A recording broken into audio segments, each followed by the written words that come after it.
유튜브로 읽는 박정희 전기 3권 혁명 전야. 박정희를 예편시키려는 미국.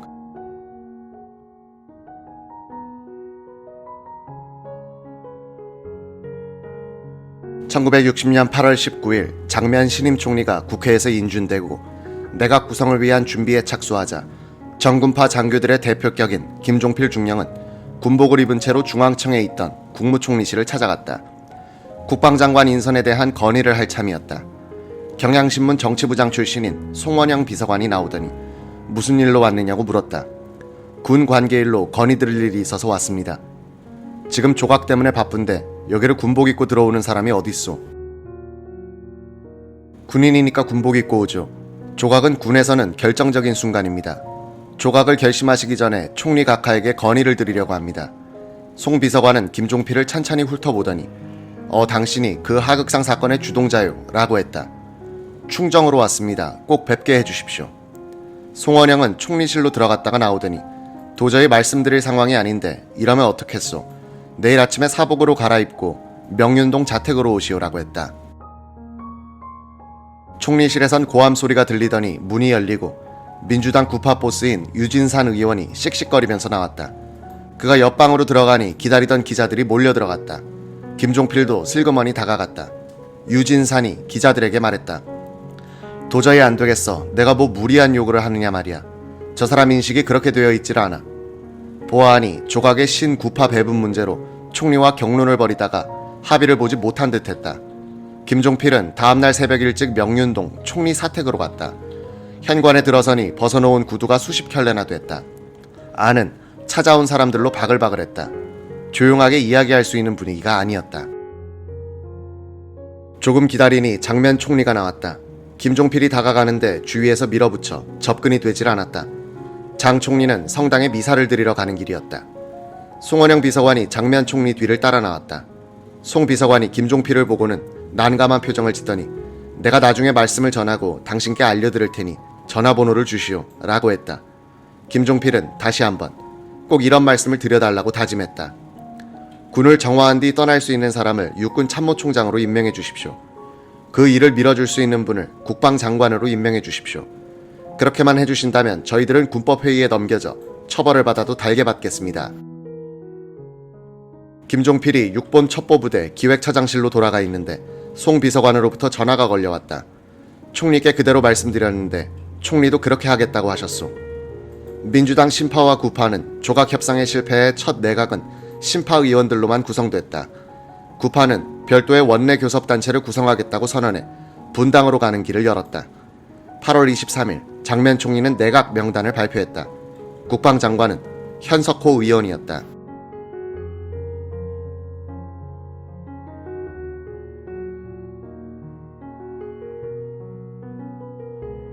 행정관료 출신으로서 군대를 잘 모르는 그가 국방장관이 된 이유 가운데 하나는 동생 현석주 때문이었다.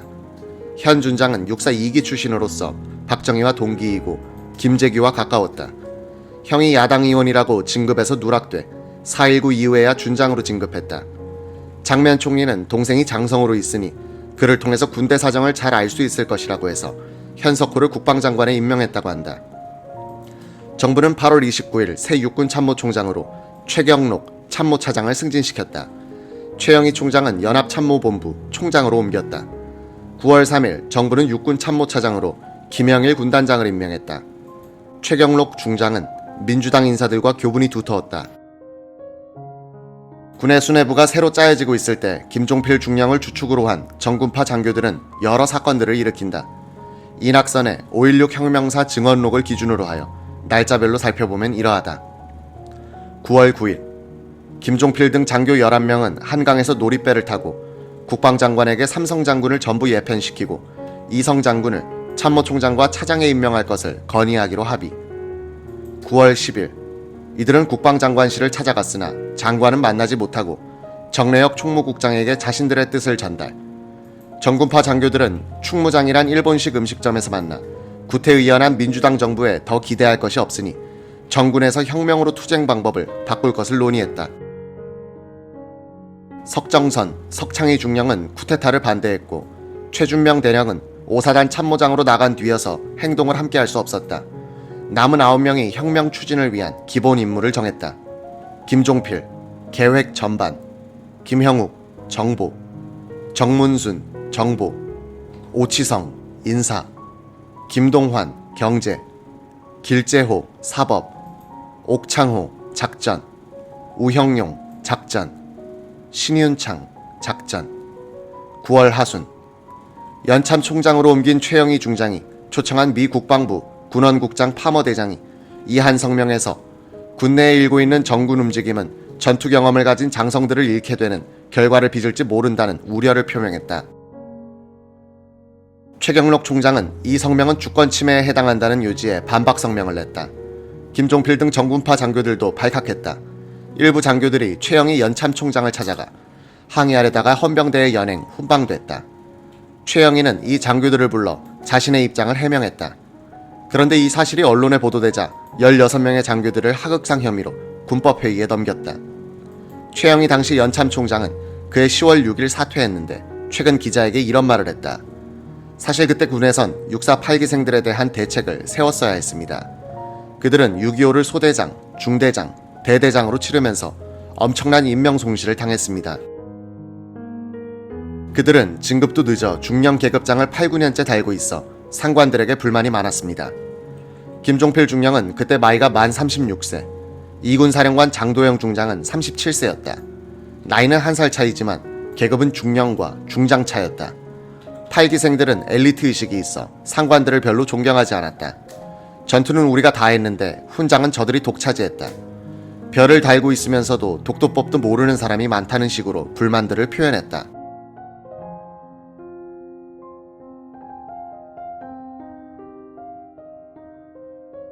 군부가 김종필 중령 등 8기생 장교들이 제기한 정군 문제로 시끄럽던 9월 10일 최경록 신임 육군참모총장은 후속 인사에서 일관구 사령관 박정희 소장을 6본 작전참모부장으로 불러올렸다. 이 직후 박정희가 남긴 2편의 글이 있다. 박정희는 편지를 많이 쓴 사람이다. 대통령에 있을 때도 그 바쁜 일정 속에서 수많은 사신을 보내 받는 이들을 감동시키기도 했다. 그는 지위의 고하나 신분의 귀천을 따지지 않고 꼭 답장을 했다. 1960년 9월 23일 박정희가 부산 영남상업고교 이동용 교사에게 보낸 편지가 그런 예다. 이동용은 4.19 혁명 때 부산대학교 총학생회장으로서 이승만 하야 뒤의 혼란기에 박정희 계엄사무소장의 지시에 따라 질서 유지에 협력했다. 박정희가 이 교사에게 보낸 답장의 요지는 이러했다. 형들의 힘으로 성취한 4.19 혁명은 이 나라, 이 결의의 강심제를 놓고 활력소를 주입케 한 역사적인 혁신이었습니다. 혁명의 격동기에 형들과 동일한 공간성에 처재하였고 호흡을 같이 했다는 것을 생애를 통해서 잊지 못할 인연이자 본인의 영광으로 생각하고 있습니다. 본인은 지난 9월 10일자로 다시 6본으로 전속 발령을 받고 지금은 감군 문제 등 복잡한 시기에 본부 근무를 하고 있습니다. 앞으로 서울에 오시는 기회가 유하시면 필히 왕방하여 주심을 고대합니다. 이 편지를 쓴 6일 뒤에 박정희가 자신의 잡기장에 쓴 글이 전한다. 만사가 이대로만 순환하고 진전이 없다면 명일의 사회는 여하이 될 것인가. 4월 혁명에 선열을 흘리면서 민주주의를 찾으려고 선두에 서서 젊은 청춘을 초계와 같이 버리던 학도들이 또다시 거리에 나와서 생활 계몽을 호소하고 기성인들의 경각을 부르짖었다. 정열과 반응이 없는 사회의 무신경함에 너무나 안타까운 나머지 왕왕이 탈선도 한다. 이 나라의 지도층을 자처하는 기성 정치인들의 근자에 무절제하고 몰지각하고 파렴치한 데는 통탄을 불금한다.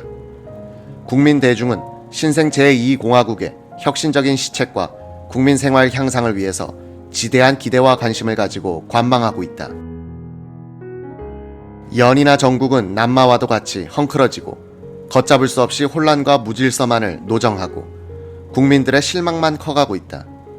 난하면 악한 놈이 득세한다는 옛말대로 이 정권 하에서 국민들의 원성의 대상이 되었던 자 또다시 고개를 들고 거리를 활보해 세태를 비웃는다. 가도 시간이 보이지 않는 전국의 불안정, 국민 생활의 궁핍, 도의의 타락, 윤리의 문란. 이러한 도정을 줄다름질 친다면 그 다음에 올 것이 무엇일까? 공산당의 독소가 침투되고 잠식하기 쉬운 병약적인 사회, 즉 공산당의 밥이 되는 길밖에 더 있겠는가? 동포여, 결애여, 과거 우리 조상들이 저지른 과오를 우리 다시 범할 것인가? 진실로 조국을 사랑하고 민족을 사랑하고 우리 후손을 사랑하거든 우리 이제라도 늦지 않으니 4월 혁명 정신을 다시 상기하고 젊은 학도들의 조국의 대정신으로 돌아가자. 이 무렵 씌어진 박정희 측근 이낙선 소령의 잡기장 속 잡문도 정군파 장교들의 생각을 엿보게 한다. 조국아, 당신은 영영 시들려나 이 나라를 구하는 길에는 3가지 방법이 있다. 첫째, 장면씨가 지금부터라도 늦지 않으니 회심대오에 사심을 버리고 솔선수범을 하고 나서 일대 혁신 정책을 쓰는 방법. 둘째, 군에서 일대 혁신을 단행해 국민의 모범을 보이고 비정하는 정부를 강압적으로 시정시키는 방법. 셋째, 혁명으로 새로운 계기를 마련하는 방법. 이상 3가지 방법에서 첫째 것은 장면씨에게 새로운 사람이 되어달라는 것인데 하늘의 별 따기보다도 어려운 일이다. 둘째 방법에는 군의 지휘관들 중에 앞장서서 대담하게 일할 사람이 없다. 그들도 정부 고관과 다름없이 썩었다. 썩지 않은 장군에게는 참모총장직을 맡길 리가 없다. 셋째 방법만이 한국의 살 길이다.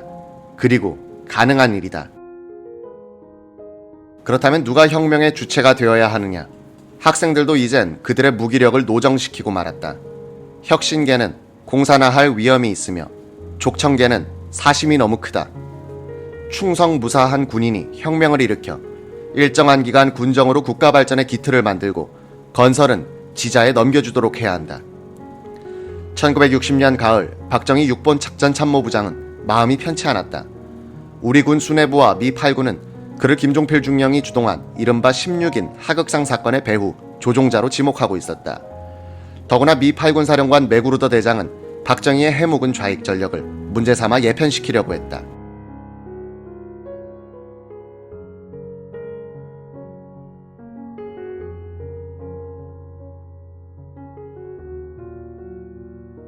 박정희는 16인 사건과는 관계가 없었다. 김종필 중령은 처삼촌이 오해를 받을까 해 이 무렵 일부러 박 소장을 찾아가지도 않았다고 한다. 미군 측에선 여러 경로를 통해서 박정희를 예편 조치하라는 압력을 장면 정부에 넣었다. 메구르더 대장은 직접 현석호의 후임인 권중돈 국방장관과 최경록 참모총장을 만나 그런 뜻을 전달했다고 한다. 미군은 한국군이 안정되기를 바라고 있었는데 박정희와 김종필을 중심으로 한 정군파가 문제를 일으키고 다니는데 불안을 느끼고 있었다. 그들은 자연히 박정희의 좌익 전력의 새삼 주목하게 됐다. 한국군에선 6.25 전쟁을 통해서 입증된 박정희의 사상을 의심하는 사람들이 많지 않았으나 사상 문제에 대해서 관대한 미군 측에서 오히려 의혹을 제기하고 나섰다. 김영선 재무장관이 미국을 방문했을 때 국방부 고위관리가 박정희를 거명했다고 한다. 한국군의 작전참모부장은 공산주의자다. 체코슬로바키아도 공산화되기 전에 육군의 작전국장이 빨갱이였는데 그 사람이 주동이 되어 국가 전체를 공산화시켰다. 만약 한국 정부가 박정희 소장을 그 자리에 둔다면 우리는 원조를 재고하겠다. 김영선 장관은 귀국한 뒤 장면 총리에게 이 말을 전했고 장 총리는 최경록 총장에게 미국 측의 뜻을 알려주었다. 메구르더는 1960년 11월 18일 최경록 총장 앞으로 편지를 보내 현재 군법회의에 넘어가 있는 16인 항명 사건을 엄격히 다루고 그 선동자들을 조종한 장군 2명을 군에서 제거한다면 미 국방부의 태도는 한국 측에 유리하게 바뀔 것이다라고 했다. 조종한 장군 2명으로 지목된 것은 박정희와 인사참모부장 박병권 소장이었다. 박정희의 당시 직속 부하는 공교롭게도 1948년 특무과장으로서 숙군 수사를 주도했던 김한일 준장이었다. 작전참모부 차장이던 김 준장은 미군 측에서 박정희 작전참모부장을 의심하고 있음을 눈치챌 수 있었다. 불시에 미군이 사무실로 들이닥쳐 한국 방어계획 문서를 점검하는 것이 무슨 약점을 잡으려 하는 것 같기도 했다. 유튜브로 읽는 박정희 전기 3권 혁명 전야 감시당하는 박정희.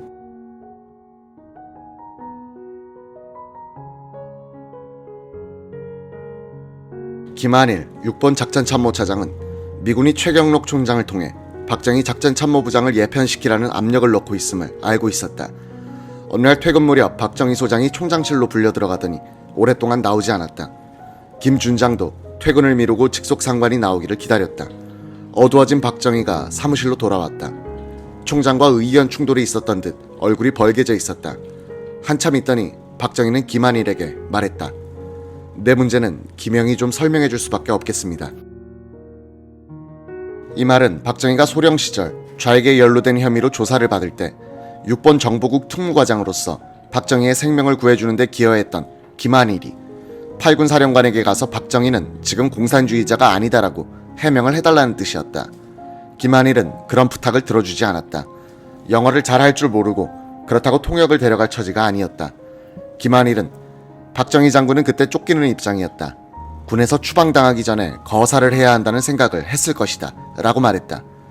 박정희는 사단장 시절부터 친하게 지낸 민주당 소장파의 지도자 이철승 의원에게도 구명을 부탁했다. 박정희와는 육사 2기로서 동기인 한웅진 준장은 이철승과도 친구였다. 한 준장이 찾아와서 대신 부탁을 하더니 나중엔 박정희가 직접 자신의 처지를 호소하러 왔다. 6.25 때 실컷 고생했는데 이런 식으로 쫓아내도 되는 겁니까? 국회 국방위원장이던 이철승 의원은 한때는 국방장관이 되고 싶어 했다. 군대를 잘 아는 그가 장관이 되었더라면 5.16을 막을 수 있었을 것이라고 보는 이들도 있다. 이철승은 장면 총리에게 박정희를 위한 변호를 해줬다고 한다. 지금 내보내면 반발이 커집니다. 내보낼 때는 훈장이라도 주어 내보내야 합니다. 당시 이철승 의원의 당내 영향력은 장면 총리도 위협을 느낄 정도였다. 이철승은 장면 총리가 내 말을 듣고 박정희 장군의 옷을 벗기지 않았다고 생각한다. 그런 내가 5.16 뒤엔 그들의 탄압을 받아 최장기간 정치 규제에 묶여있게 되었지만 이라고 했다. 이 무렵 육사교장 이한림 중장이 장면 총리의 부름을 받고 서울 반도 호텔에 총리실로 갔다. 이 장군, 한간에 들리는 말에 의하면 군인들이 혁명을 한다는 이야기가 있는 것 같은데 그 내막을 알고 있소? 안다면 나에게 알려주시오.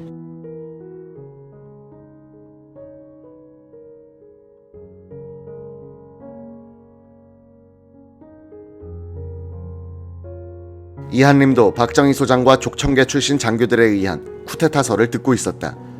이한림은 바짝 긴장해 무엇이라고 말해야 할지 머리를 속히 회전시켰다. 잠시 뜸을 들인 다음 조용히 입을 열었다. 저도 그런 말을 들은 적이 있습니다만 육사에 있고 보니 정보가 어두워 확실한 보고를 드리지 못하게 된 것을 송구스럽게 생각합니다. 총리께서는 총장 이하 고위 장성들 그리고 정보기관을 통해서 잘 단속해야 하실 겁니다. 이한림은 문약한 장면이 선비처럼 정치를 하고 있는데 크나큰 파도가 몰려오고 있다는 예감이 들었다. 어떤 위기의식 같은 그런 불길한 감이 방 안에 가득 메우는 것 같았다. 정말 답답한 순간이었다. 그런 중차대한 문제를 육사 교장인 나에게 사정하듯 물어보니 난들 어떻게 하랴 싶었다. 그의 주변 인물들 중에는 문민 통제를 앞세워 군을 얕잡아보는 경향이 매우 심했다. 나는 정치인의 그런 풍조를 매우 염려했다. 정치는 힘인데 정치인이 군 장성을 무시한다면 군의 힘이 정치에 도움이 되지 못한다는 마키아벨리의 말이 떠올랐다. 정말 이 사람들이 정치를 모른다는 생각이 들었다. 특무대의 후신인 육군 방첩대도 끊임없이 쿠데타 모의설의 중심으로 떠오르고 있는 박정희를 근접 감시하기 시작한다. 이낙선 소령이 쓴 정의의 순환이란 기록을 인용한다. 하루는 남대없는 곤고구마 장수가 박정희 장군의 신당동 집 앞에 자리 잡았다. 조그마한 골목길에다가 더욱 고참 장수가 버티고 있는 곳에 벽에 맞지 않는 풋내기 장수가 대담하게도 들어앉았다는 것은 좀 이상하지 않을 수 없었다. 돈 100환을 든 박 소장은 아기를 데리고 고구마를 흥정하는 척하면서 고구마통을 굽어보았다. 불없는 통 위에는 익은 고구마가 몇 개 뒹군 채 서글프게 놓여 있었다. 이거 수상하구나 라고 박 소장은 판단했다. 마침 그때 박 장군 댁을 방문했던 나는 사진기를 들고 나가 풍경을 찍는 척하고 돌려보다간 틈을 타서 초점을 장수에게 맞추었으나 슬쩍 고개를 숙이거나 전주 뒤에 허리를 굽히거나 해서 통 찍을 순간을 주지 않았다. 나는 박 장군의 어린 딸을 데리고 나가 고구마 장수 옆에 세워두고 그자의 사진을 찍었다. 박 장군은 육사 2기 동기생인 헌병감 심흥선에게 연락해 고구마 장수를 연행하도록 했다. 취조를 시작하자마자 506 방첩대장의 지시를 받아 잠복근무 중임이 밝혀졌다. 서울지구를 관할하는 506 방첩대 이행주 중령이 빼앗다시피 가짜 군고구마 장수를 인수해갔다. 1960년 가을에 김종필 중령을 중심으로 한 육사 8기 장교들과 박정희의 마음에서는 쿠데타의 꿈이 다시 태동하고 있었다. 양쪽은 곧 김종필의 매개로 연결된다. 김종필 그룹은 16인 항명 사건으로 군법회의에 재판을 받는 입장에서, 박정희는 미군으로부터 압력을 받는 입장에서 군사혁명이란 하나의 탈출구를 더욱 진지하게 생각하게 되었을 것이다. 박정희는 군복을 입고 있는 동안에 거사를 해야 한다는 강박감을 느끼기 시작한 것이다. 이승만 정권의 타도를 위한 계획을 추진하다 4.19 혁명으로 목표가 사라진 뒤에는 군부 숙청을 새 목표로 하여 뛰었으나 이것이 반격을 부른 것이다. 친미적인 장면 정부가 자신의 예편을 요구하는 미국 측 압력을 언제까지나 막아줄지도 자신이 안 서는 대목이었다. 박정희는 시간과의 싸움을 시작해야 할 처지로 몰린 것이다. 더구나 시국은 박정희의 그러한 생각을 충동질할 만한 상황을 보이고 있었다. 9월 26일 경북도 내 교원 노동조합 산하의 교사 8,500여 명은 처우 개선을 요구하면서 단식 농성에 들어갔다. 교원노조 소속 교사 수천 명이 중구 태평로 국회의사당 앞으로 몰려와서 시위를 벌이기도 했다. 이 무렵 김선태 무임소 장관으로부터 따귀를 맞았다고 해서 경찰관들이 데모를 하기도 했다. 9월 30일에는 철도 태엽이 발생했다. 기관사들이 기차를 고의로 서행시켰다. 이날 서울시청으로 천여 명의 시민들이 난입해 서울시경 경비과장을 때리고 밟아댔다. 시가 불화하려는 대지에 무허가집을 짓고 사는 주민들이었다.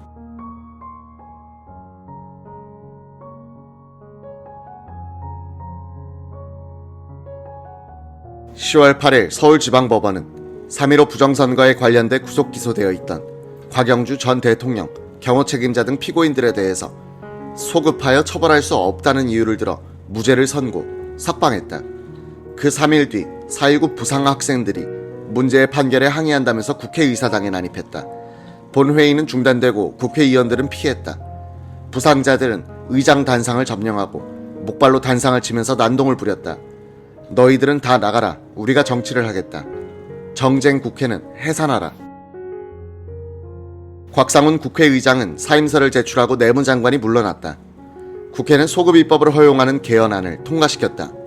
이 소급입법의 전통은 5.16 후와 5.17 후 정치인을 규제할 때, 그리고 1996년 전두환, 노태우 전 대통령을 처벌할 때도 되풀이됐다. 장면 정부를 무능하게 보이도록 한데 크게 기여한 것은 언론의 무책임한 정부 난타였다. 장면 총리는 얻어맞으면서도 줄의 기자회견을 계속했다. 20대 총각 기자가 맨 앞줄에서 다리를 꼬고 앉아 담배를 꼬라물고 질문을 던지는데 담배 연기가 60대 총리의 얼굴에 사정없이 뿜어졌다. 당시 장면 총리의 공보 비서는 경향신문 정치부장 출신 송원영. 그는 마치 언론 자유는 장정권을 타도함으로써 완성되는 것처럼 언론이 민주정권을 독재정권보다도 더 가혹하게 두들겼다고 개탄했다. 당시 언론기관이 얼마나 막강했는가는 장면 내각의 제1차 국무회의에서 기자단 대책을 논의한 것만 봐도 알 수 있다. 홍익표 내무장관은 기자단에서 총회를 한다면서 협조를 요청하는데 얼마나 내면 좋겠는가 라고 문제를 제기했다. 말이 기자단 총회지, 그것은 거둔 돈을 나눠 가지는 모임이었다. 그런 총회가 1년이면 대여섯 번씩 있었다. 국영방송 KBS도 정부 공격에 가담했다. 송원영이 어느 날 라디오를 들으니 프로그램 진행자가 한다는 말. 춥고 배고픈데 음악은 들어서 무엇 하느냐고요? 글쎄, 그 말도 일리는 있습니다마는. 방송국장에게 항의를 해도 효과가 없었다. 서울 1일신문의 연재 만화에는 면이와 경근이 때문에 창피해서 라는 글과 함께 두 손으로 얼굴을 가리는 사람의 모습이 그려져 있었다. 장시 종친회에서 장면 총리와 입원 치료 중 일본으로 달아난 자유당 실세 장경근이 장실한 점에서 창피해서 견딜 수 없다는 만화였다. 총리와 3.15 부정선거 사범을 같이 취급하는 태도에 격분한 송원영은 이관구 사장을 찾아가서 항의했다. 이 사장은 쯧쯧 이건 너무했는걸 하면서 윤전기를 세우게 하더니 만화를 지워줬다. 송원영은 KBS, 서울신문, 그리고 장면 총리와 가깝던 신문까지 시류를 따라 총리를 공격하니 장 총리는 문자 그대로 고립무원이었다 라고 썼다. 이런 혼란 속에서도 국가 건설을 위한 몸부림은 이어지고 있었다. 9월 장면 정부는 제1차 경제개발 5개년 계획을 정부 시책으로 실시하겠다고 발표했다. 부흥부의 이기홍 기획국장이 중심이 돼 자유당 시절 산업개발위원회에서 작성한 적이 있는 경제개발 3개년 계획안을 기초로 해 계획 수립에 착수했다.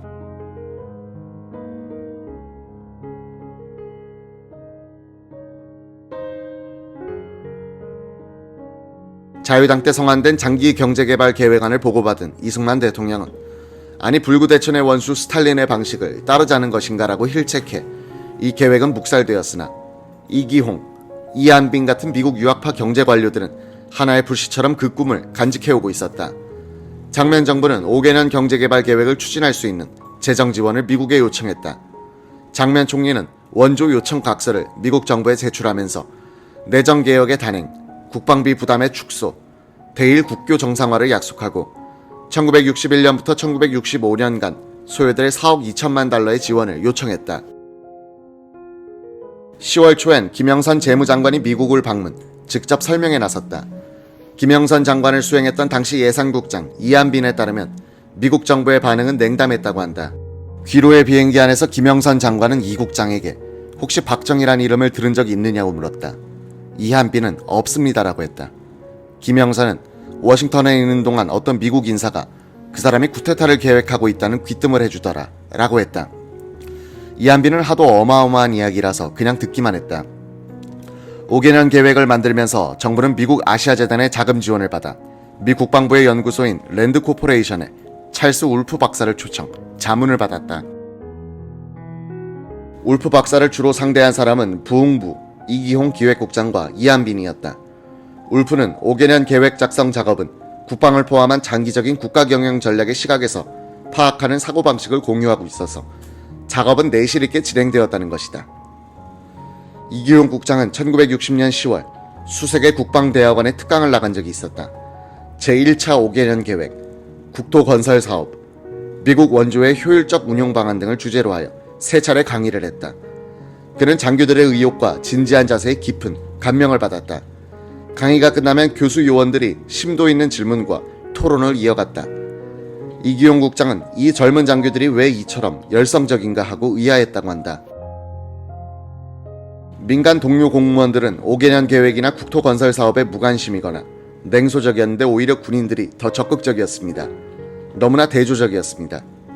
교수부 장교들은 강의 준비상 필요하다고 사무실과 집으로까지 찾아와서 질문하고 나름대로의 의견을 개진하기도 했습니다. 강의 주제엔 들어있지 않았던 경제개발부 창설안에 대해서도 물어보곤 했습니다. 이들 장교 대부분이 5.16 이후 최고회의와 기획위원회에서 활약했습니다. 이기용 국장이 기획해 실시한 것이 국토건설 사업이었다.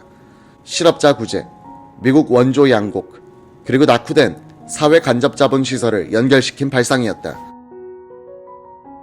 식목, 치수 사업, 도로 건설에 인력을 동원해 그 대가로 밀가루 등 양국을 지급하는 사업의 규모는 1,000만 달러가량의 미국 원조 물자를 포함한 총 4천만 달러 정도였다. 이 사업의 핵심 요원으로 쓰려고 대학 졸업생들은 대상으로 국토건설대원들을 모집해 2,066명을 뽑았다. 이 발상은 김영선 재무장관이 낸 것이다. 4.19의 젊은 정열을 새 시대에 흡수해야 한다는 취지에서였다. 유튜브로 읽는 박정희 전기 3권 혁명 전야, 또 한 번 박정희를 구하는 장도영.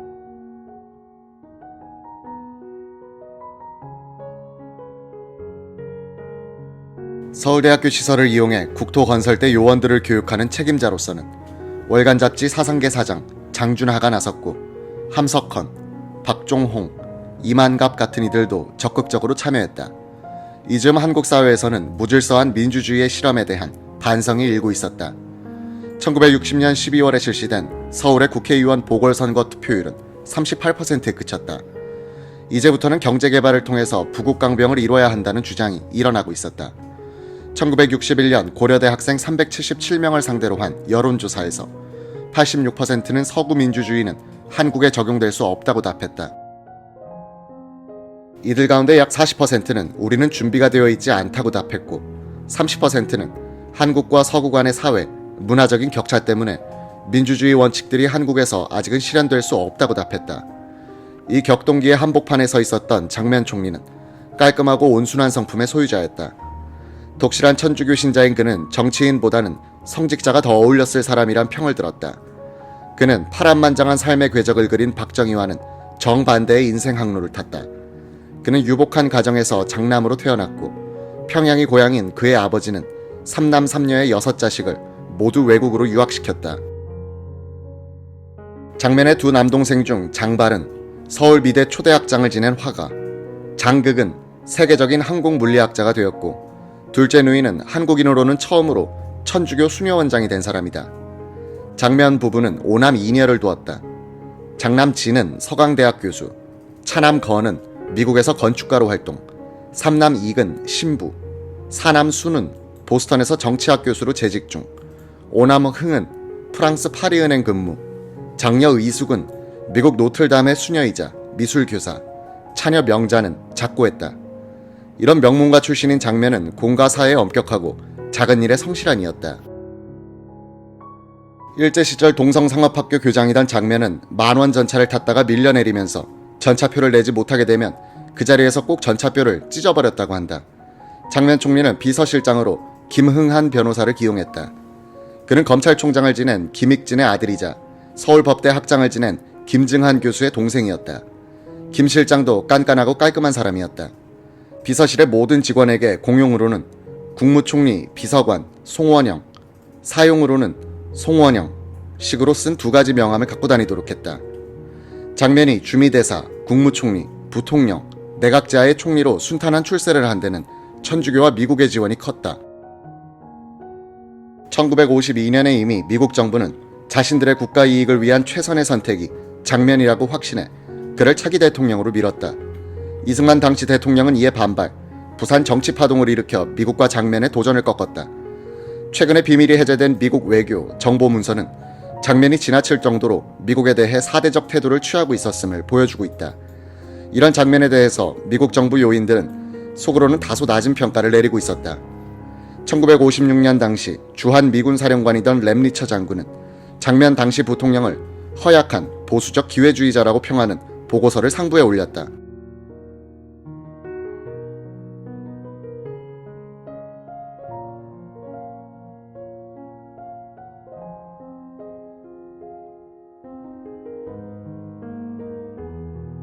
(1957년 9월에) 허터 미 국무차관이 내한하자 장면은 민주당의 정책에 관한 각서를 제출했다. 무력에 의한 통일 정책의 포기, 한국군 병력 삭감, 대일 강경 정책의 완화, 민간 부문 중시의 경제 정책 등 미국 측이 좋아할 만한 내용의 각서였다. 이 각서를 읽어본 국무부 차관보 로버트스는 너무 미국 정책과 비슷하기 때문에 장면의 진위를 의심하게 된다고 말할 정도였다. 장면은 부통령에 취임한 직후에는 다울링 주한미국 대사에게 만약 대통령이 된다면 미국의 충고를 받아들여 적극적으로 협력하겠다고 약속했다. 1957년 4월 장면은 다울링 대사를 만난 자리에서 중요한 요청을 했다.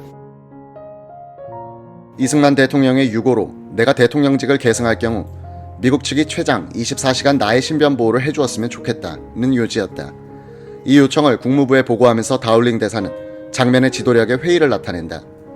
이승만의 사망과 같은 혼란 사태에서는 대담하고 강력한 지도력이 필요한데 특정 정치인을 위해서 미국이 개입하면 역효과를 부르기 쉬우므로 장면 부통령에 대한 피신처의 제공은 바람직하지 않다.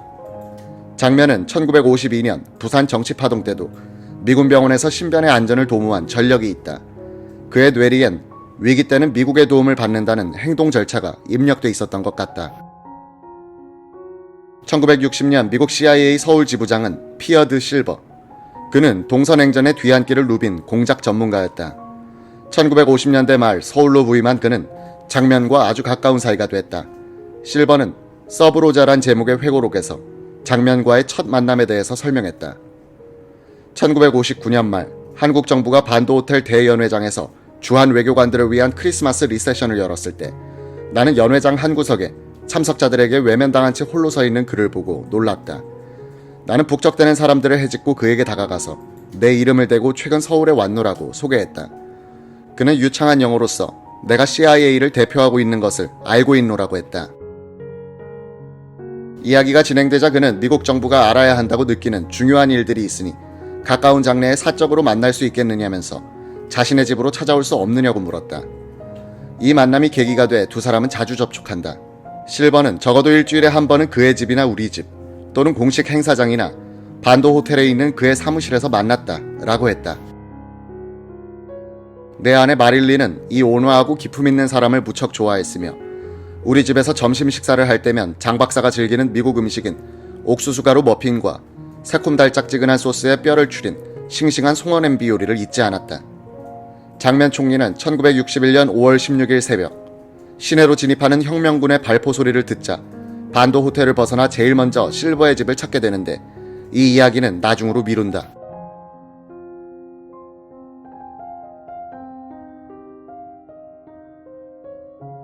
5.16 혁명사의 기초가 된 미공개 자료집 혁명실기에는 이런 대목이 나온다.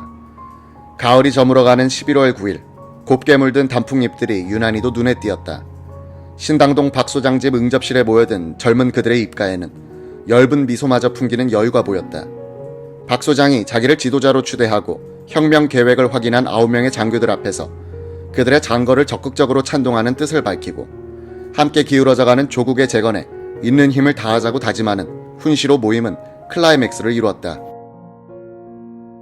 오직 악에 때묻지 않은 순수한 우리 애국애족하는 청년 장교들의 단결만이 나라를 살리는 유일한 길임을 명심하기 바란다. 마지막으로 군 수사기관에서 우리를 주시하고 있지만 모든 책임은 나 한 사람이 지겠으니 여러분은 맡은 부서별로 열과 성을 다해주기 바란다. 숨가쁜 회합을 파하고 이어 박 소장의 요청으로 일행 10명은 깊어가는 가을밤이 아쉬운 듯 소공동 일식집 남강으로 향했다. 투명한 술잔을 들고 말없는 맹세를 되뇌며 또한 내일을 모르는 푸른 생명을 술의 낭만 속에 파묻고 싶은 심경이었을지 모른다. 가을밤은 깊어만 갔다. 뒷그림자만 남기고 흩어져가는 그들의 이름은 김종필, 오치성, 김형욱, 길재호, 옥창호, 김동환, 정문순, 신윤창, 우형용 중령 등 6본의 중견 장교들이었다. 648기 장교들과 박정희가 처음으로 만나 혁명을 다짐했다는 이 모임은 그 뒤 여러 기록에서 그대로 인용되고 있는데 이 모임의 실제는 의심스럽다. 우선 김종필 전 총리가 그런 모임이 그때 없었다고 부인하고 있기 때문이다. 그 모임에 참석한 것으로 적혀있는 오치성도 박 장군과 우리 장교들이 한자리에서 만난 적은 없었다고 했다. 5.16 후에 일부 문필가들이 거사 모의를 극적으로 미화하기 위해서 만들어낸 것이라는 이야기가 많다. 오치성은 이런 증언을 했다. 우리 9명이 처음부터 박정희 장군을 지도자로 모시기로 작정하고 혁명을 계획한 것은 아닙니다. 연관 장교들의 힘만으로는 혁명이 성사될 수 없다는 현실적 판단을 한 뒤 누구를 지도자로 모실 것이냐로 토론이 시작됐습니다. 그때 거명된 인물이 박정희, 박병원, 그리고 한신 장군이었습니다. 한신 장군은 그냥 한번 언급되고 넘어갔고 본격적으로 논의의 대상이 된 것은 두 박 장군이었습니다. 김종필 중령이 박정희 장군을 추대하자고 말을 꺼냈을 때 문제를 제기하는 동료들이 많았습니다. 우리 가운데는 이북에서 내려온 이들이 많아 본능적으로 공산당을 싫어하는데 박정희 장군이 한때 좌익과 연루돼 옷을 벗었던 사실을 아는 우리로서는 경계심을 갖지 않을 수 없었습니다. 김종필 중령이 역시 아주 슬기롭게 대처하더군요. 그가 박정희 장군의 조카 사위인 것을 우리는 알고 있었습니다. 만약 그 자리에서 김종필 중령이 박 장군을 추대하자고 고집을 피웠더라면 우리는 정실에 흐르는 처사라고 해 김중령을 불신했을 겁니다. 그런데 김중령은 이렇게 말하는 것이었습니다.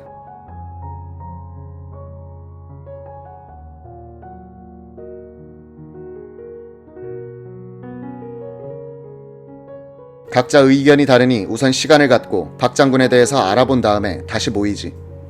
그 뒤 며칠간 우리는 박정희 장군에 대한 평판을 수집하러 다니면서 일종의 신원조회를 해봤습니다.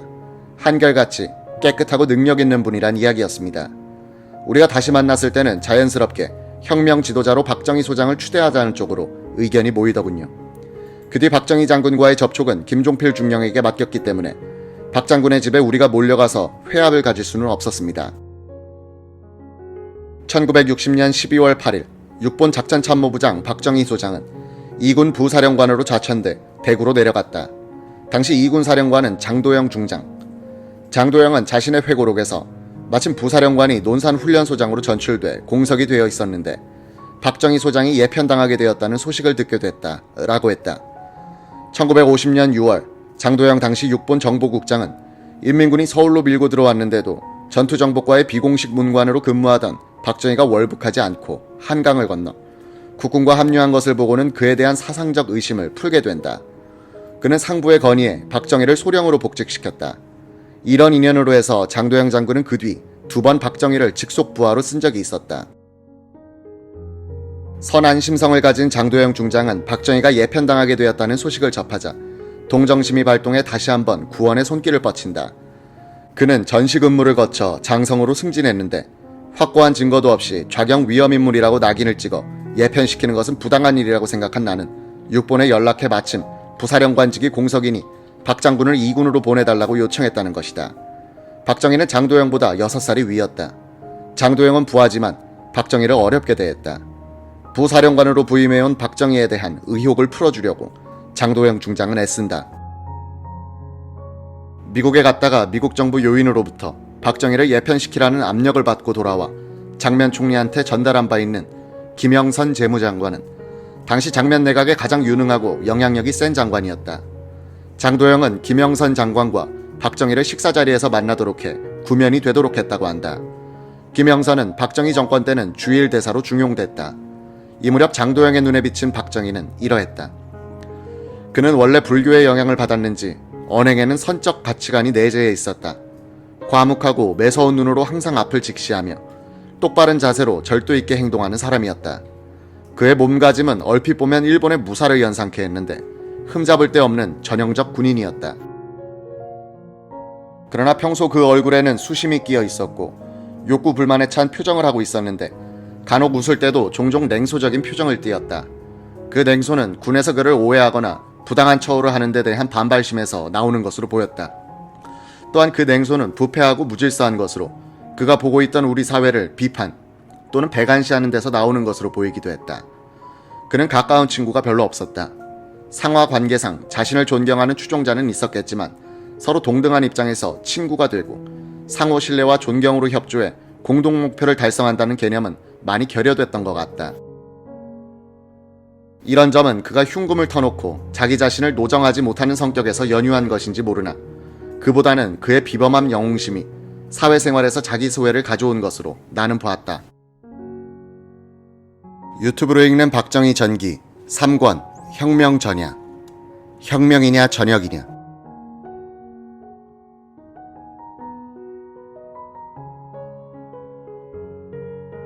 (1961년 1월 12일) 육군본부 본청 2층 정책회의실에서 개인보안심사위원회가 열렸다. 군 방첩기관에서 적색 혹은 회색으로 분류되어 온 군인들에 대한 사상적 성분 검토를 하여 전역, 무고 판정을 내리기 위함이었다.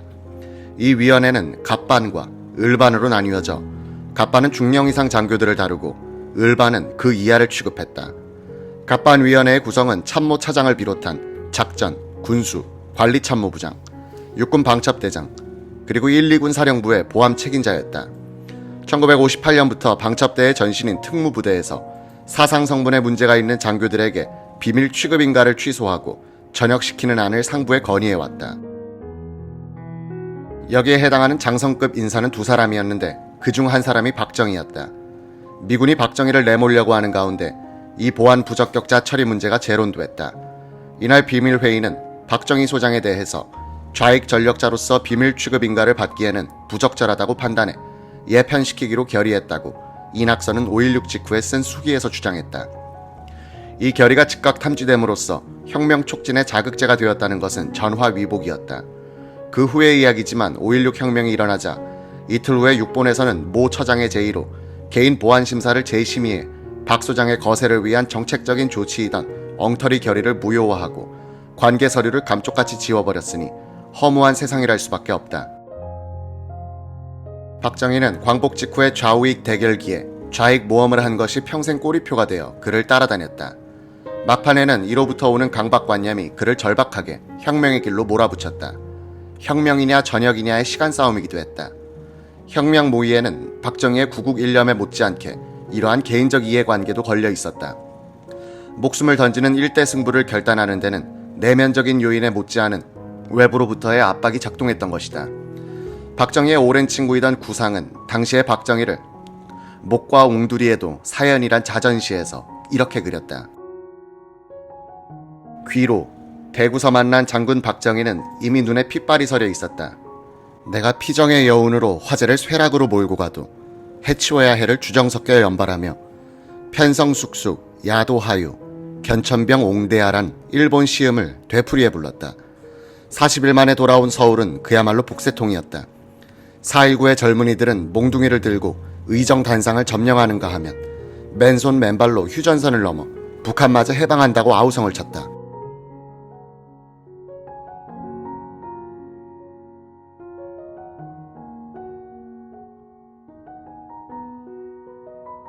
이군 부사령관은 일개소대도 동원할 수 없는 자리였다.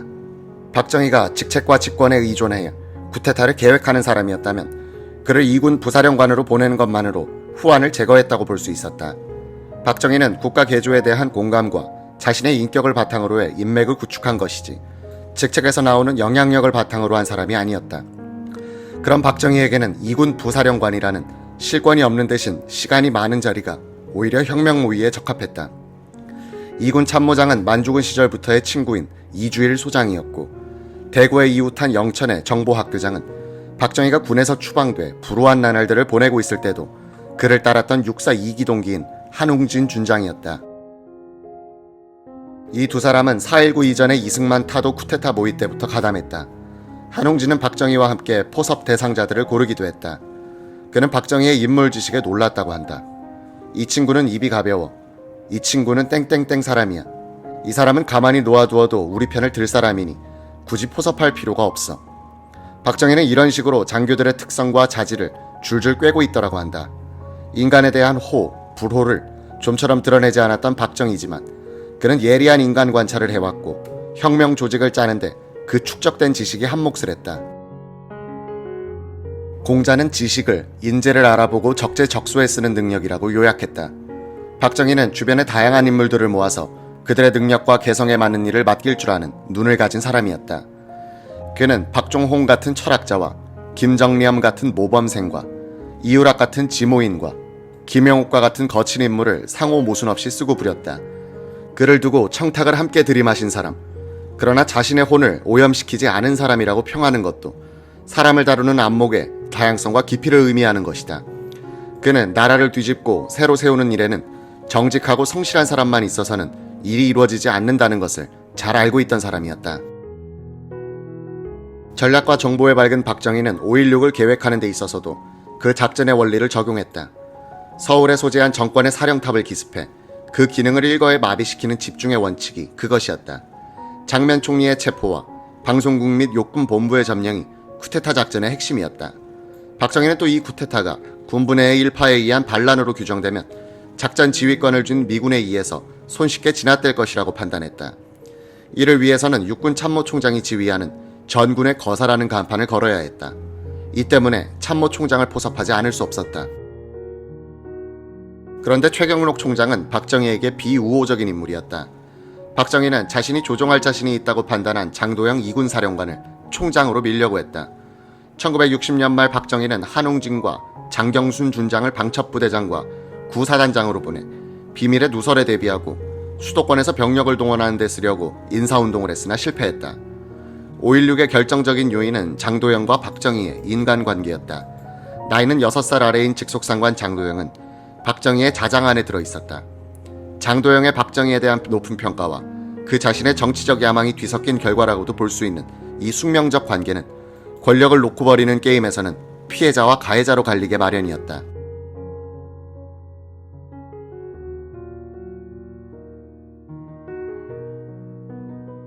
박정희가 권력을 장악하는 데 극복해야 할 두 사람은 5.16 당시 육군 참모총장 장도영과 총리 장면이었다. 두 장씨는 공통점이 있었다. 유복한 집안에서 태어나 좋은 교육을 받고 자랐다. 둘 다 정치적이었지만 성격이 온순하고 남에게 피해를 주는 일을 잘하지 못했다. 정상적인 사회에서는 좋은 관리자가 될 수 있는 사람들이었지만 난세에서 박정희와 같은 간웅을 만나면 적수가 될 수 없었다. 박정희는 혁명 모의와 실행 과정에서 장도영을 이용해 장면을 무력화시키는 전략을 썼다. 두 장씨를 한꺼번에 보내버리는 방법이었다. 장도영은 회고록에서 나와 박정희의 다른 점을 언급했는데 이는 장도영과 같은 인간형이 왜 박정희한테 당할 수밖에 없었는가를 짐작해 해준다. 나는 평안북도 용천에서 태어나 어렸을 때 비교적 부유한 환경에서 자랐다.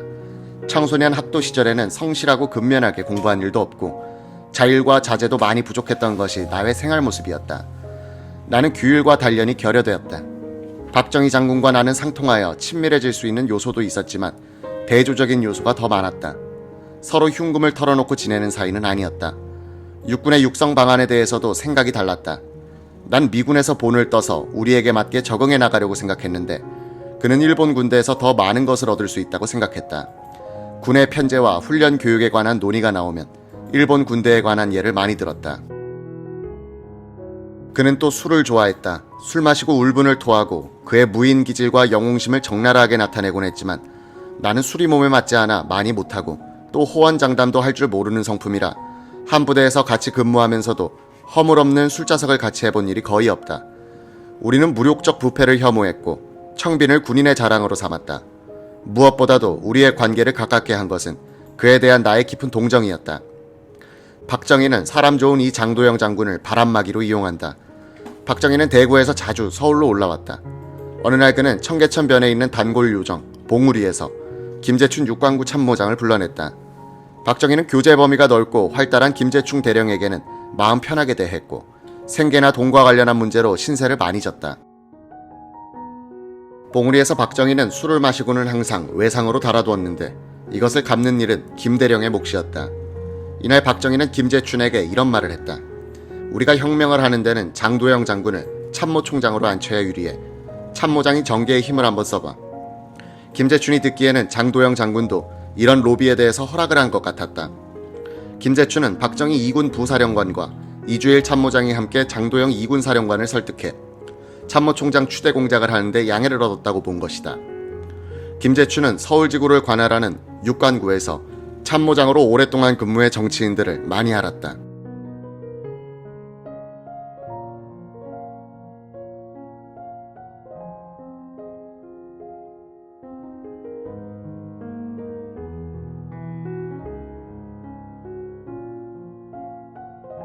그는 우선 명동 메트로 호텔 안에 있던 민주당의 실력자 오위영 의원을 찾아갔다.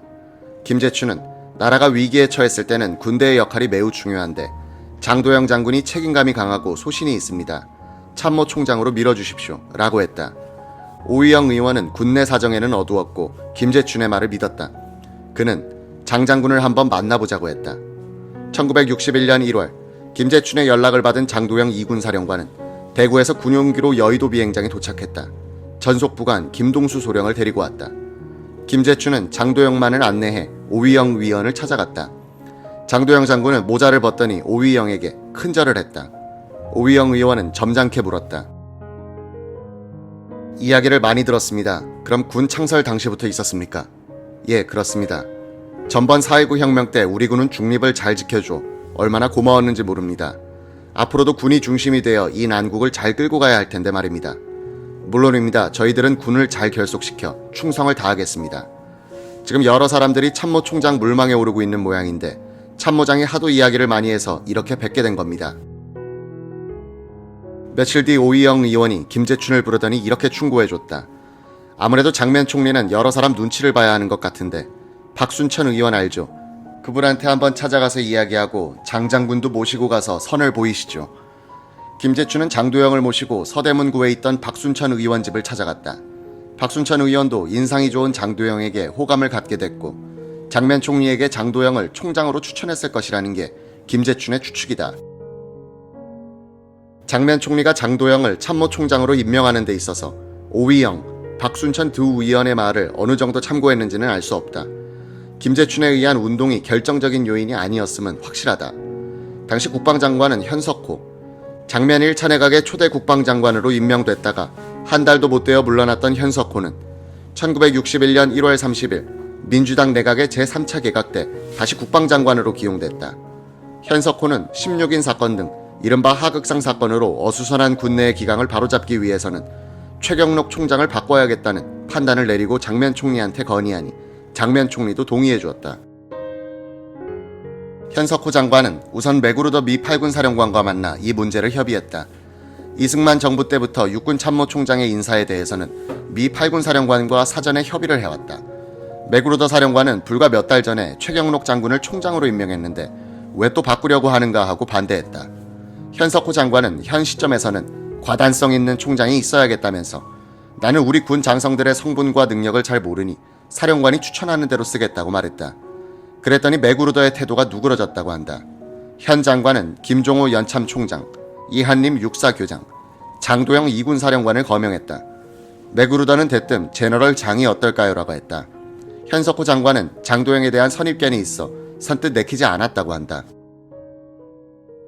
장 장군은 자유당 때 이기붕, 박마리아에 너무 밀착되어 있다는 소문이 있었다. 심지어는 이기붕 씨의 양자라는 구설수가 많았다. 그러나 과거 일은 어쨌든 현재 일이 중요하다는 생각에서 나는 맥그루더의 추천에 즉각 동의했다. 유튜브로 읽는 박정희 전기 3권 혁명 전야 김종필 군복을 벗다.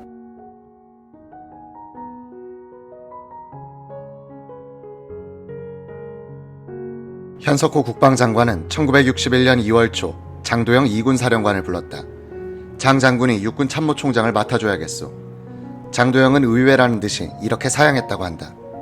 3.15 부정선거 때 제가 2군 사령관이었고 이기붕 씨와 가까웠다는 것을 군내에서 다 알고 있습니다. 배석하고 있던 우이창 정무차관과 김업 사무차관이 장 장군 모처럼 부탁이니 이해하고 받으시오 라고 거들기도 했다. 장도영 장군은 그 전에 여러 경로로 총장 운동을 했는데도 그런 태도를 보였다.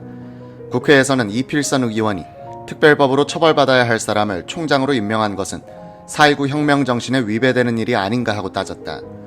박정희가 다룰 수 있는 인물이라고 판단한 장도영 중장을 장면 총리가 육군 참모총장으로 임명한 것은 5.16 쿠데타를 스스로 부른 결정적인 인사였다.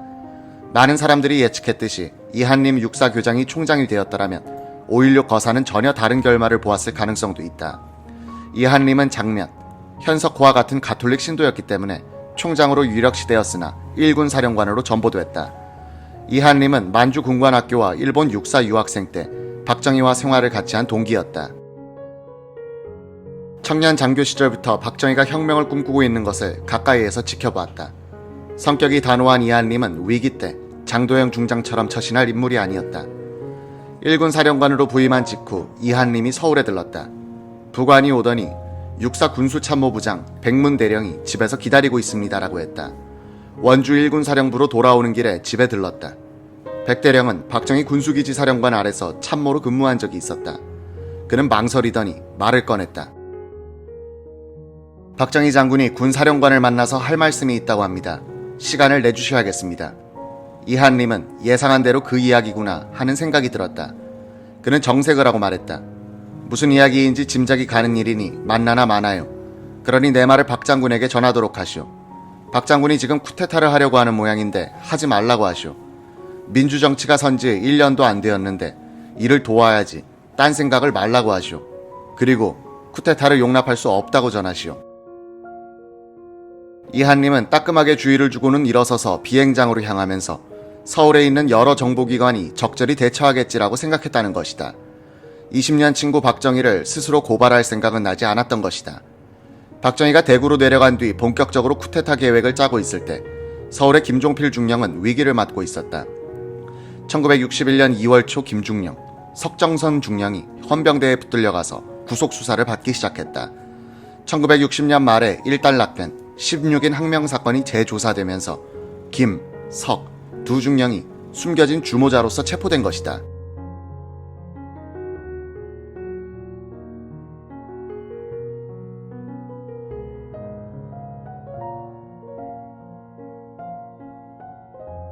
이 재조사가 이루어진 것은 16인 사건의 표면상 지휘자인 647기생 김동복 대령이 파면된 뒤 우리의 배후엔 박정희, 김종필이 있다는 요지의 폭로 문건을 군 당국뿐 아니라 총리실에까지 돌렸기 때문이었다. 김동복 대령은 육본 전사감실 전사과장이었다. 그의 보좌관은 김영욱 중령. 배짱이 두둑하고 말솜씨가 좋은 김 대령의 방은 4.19 이후에는 불평분자들의 집합소가 됐다. 이른바 항명장교 16인 가운데 한 사람이었던 한주홍 대령은 육본 작전참모부 기획예산과장이었다. 매일 수십 명의 영광급 장교들이 김동복 대령방을 들락날락하면서 불평을 터뜨리고 있었습니다. 특히 김종필 중령은 하루도 빠짐없이 이곳에 나타났습니다.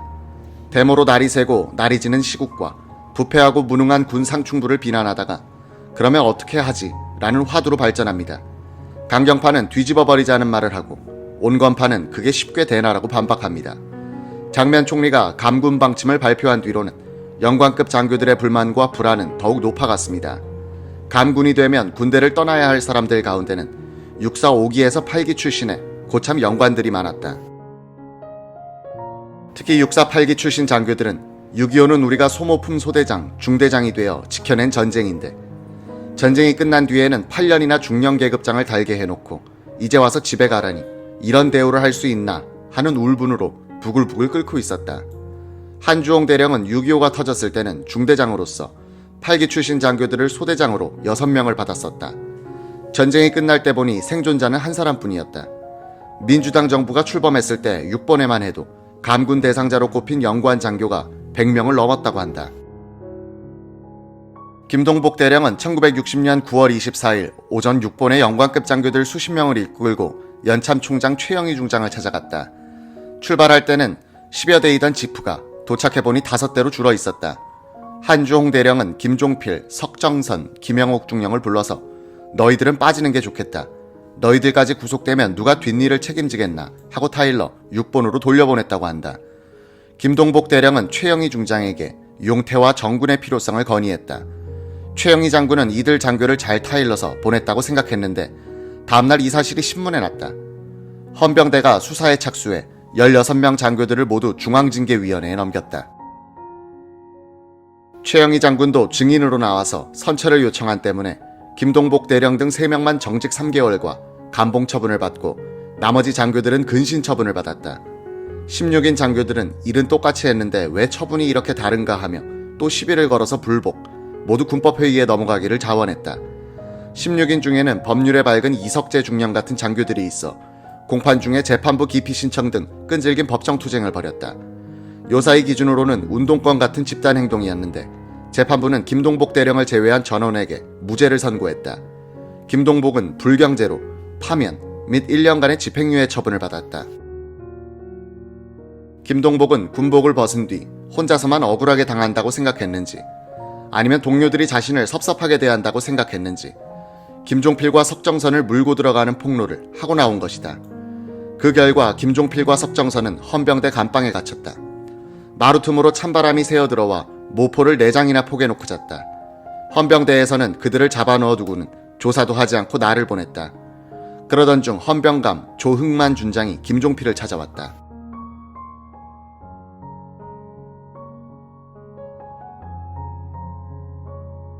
헌병대 감방에서 수염이 검게 자란 김종필 중령에게 조흥만 헌병감이 말했다. 자네 자진해서 사표를 내줘야겠어. 못 냅니다. 군법회의에 넘기십시오. 법정에서 남길 말을 다 하고 나가겠습니다. 국민들에게 호소하고 싶은 것이 많으니 다 털어놓겠습니다. 지금까지 자네들이 저지른 일들은 다 군을 사랑해서 한 것이라고 이해를 하네. 그래서 많은 선배 장군들이 군복을 벗고 나간 것이 아닌가. 이제는 전군 문제 같은 것은 총장님에게 맡기고 군대가 조용해져야 돼. 그러니 자네가 나가줘야겠어. 그러면 이 사건도 불문에 붙이겠어. 그래도 못 냅니다. 그러면 박정희 장군이 편치 못하게 되네. 자네들이 박 장군을 업고 혁명한다면서. 한번 알아보십시오. 제가 지금 여기 들어 앉아있는 것도 모르시고 있습니다. 내가 부하들을 다 동원하여 뒤지면 얼마든지 박정희 장군을 집어넣을 수 있어. 자네가 정말로 박 장군을 존경한다면 조용히 군복 벗고 나가. 자네만 나가면 박 장군 문제도 덮어두겠어. 김종필은 생각해볼 시간을 달라고 했다. 한 40분 생각해보다가 그는 사표를 쓰는 길을 선택했다. 1961년 2월 15일 김종필과 석정선 중령은 잦은 예편 형식으로 13년간 입었던 군복을 벗었다.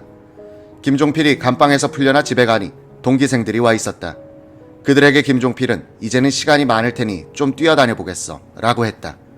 닷새 뒤인 2월 20일 김종필은 형 김종락에게는 삼촌한테 가서 용돈이나 뜯어와야겠다고 말한 뒤 대구로 내려갔다. 조카 사위로부터 저간의 사정을 전해들은 박정희는 깜짝 놀랐다.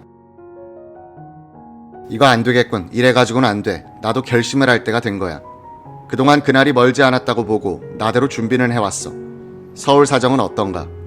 서울 주변에 있는 예비사단을 동원할 정도는 되어 있습니다. 나도 전방에 2개 사단 정도는 동원할 수 있도록 해놨어. 조용히 본격적으로 추진하자. 김종필 전 총리는 자신의 예편이 5.16 준비를 본격화시켰다고 말한다. 군복을 벗으니 홀가분한 마음에서 거사 준비에 집중할 수 있었다는 것이다. 그는 그전에는 구상 단계였고 사실상의 준비는 내가 군복을 벗고 뛴 석 달 동안에 이루어진 것이다 라고 말했다. 5.16은 나의 작품이란 자의식이 강한 김종필의 이런 시각에 대해 박정희 측근에서는 5.16 때 서울로 들어온 해병대, 공수단, 육군단 포병단, 5사단 병력은 모두 박정희 장군이 직접 포섭한 부대였다면서 박정희의 충실한 작전 참모로서의 김종필로 봐야 한다는 주장을 한다. 박정희가 말한 동원 가능한 전방 2개 사단 중 하나는 최명신 준장이 사단장으로 있던 5사단이었다. 최 준장은 박정희가 육사 중대장일 때 생도였고 1군 참모장일 때는 그 밑에서 작전 참모로 있었다. 개혁에는 의기투합하는 사이였다. 최명신은 5사단장으로 부임해 사이비 기자들의 등살을 시달리면서 시대의 모순에 울분이 쌓여가고 있었다. 당시 영외 거주를 하는 장교들과 하사관들은 땔감을 사는데도 많은 부담을 느끼고 있었다. 최명신 사단장은 일요일에는 전 장교, 하사관들을 부부 동반으로 집합시켜서는 도시락을 싸들고 산으로 땔감을 찾으러 갔다. 꼭 소풍 가는 기분이었다. 이것이 기자들에 의해서 사단장 이하 장교들이 군용 트럭을 이용해 나무를 해서 팔아먹는다로 왜곡되는 바람에 상부에서 나온 감찰반의 조사를 받기도 했다.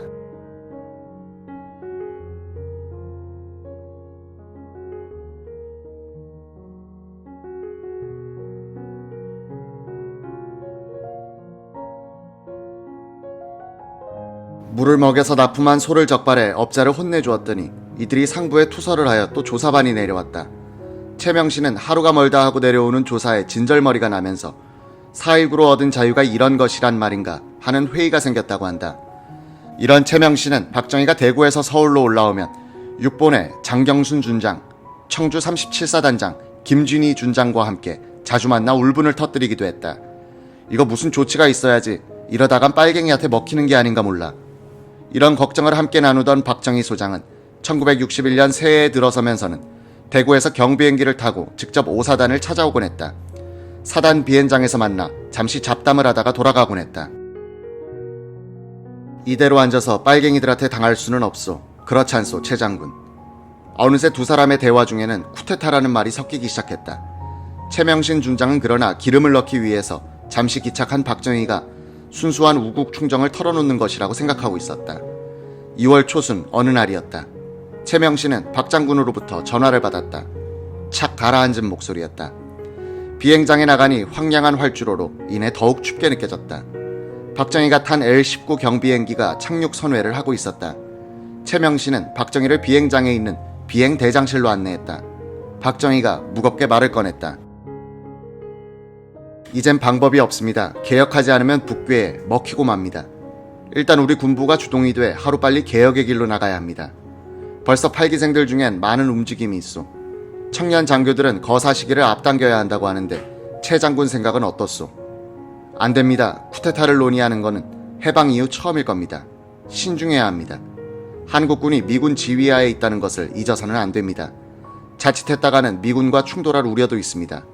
차라리 미국도 장면 정권 가지고는 안 되겠다고 생각할 때까지 기다리는 게 어떻습니까? 역시 장군이라 신중하오. 젊은 장교들이야 혈기만 왕성해가지고. 다음 달부터는 우리 사회가 또 시끄러워질 겁니다. 4.19 발발 1주년의 즈음에선 과격한 데모가 일어날 겁니다. 그렇게 되면 자연히 조건이 성숙되는 게 아니겠습니까? 그렇겠군. 시기는 차후에 의논하도록 합시다. 박정희의 포섭은 이런 식으로 진행됐다. 사전에 시간을 두고 자주 만나 잡담을 하는 척하면서 상대의 시국관을 확인한 다음 결정적인 말을 꺼내는 것이었다.